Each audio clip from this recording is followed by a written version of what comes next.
मित्रांनो नमस्कार. प्रेरणादायी गोष्ट भाग 3 मध्ये सगळ्यांचं स्वागत करतो. मित्रांनो, आज मी तुम्हाला सांगणार आहे कथा एकलव्याची.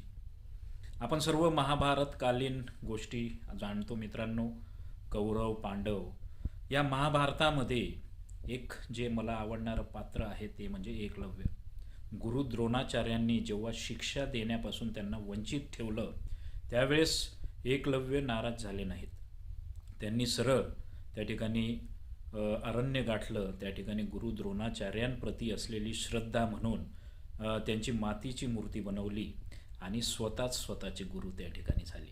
या मातीच्या मूर्तीच्या माध्यमातून त्यांनी जणू धनुर्विद्येचा त्या ठिकाणी सेल्फ स्टडीज केला आणि जगातील सर्वश्रेष्ठ धनुर्धर त्या ठिकाणी ते झाले. निश्चितपणे मित्रांनो, MPSC स्पर्धा परीक्षेचा अभ्यास करताना सेल्फ स्टडीवर जास्तीत जास्त भर द्या आणि आधुनिक एकलव्य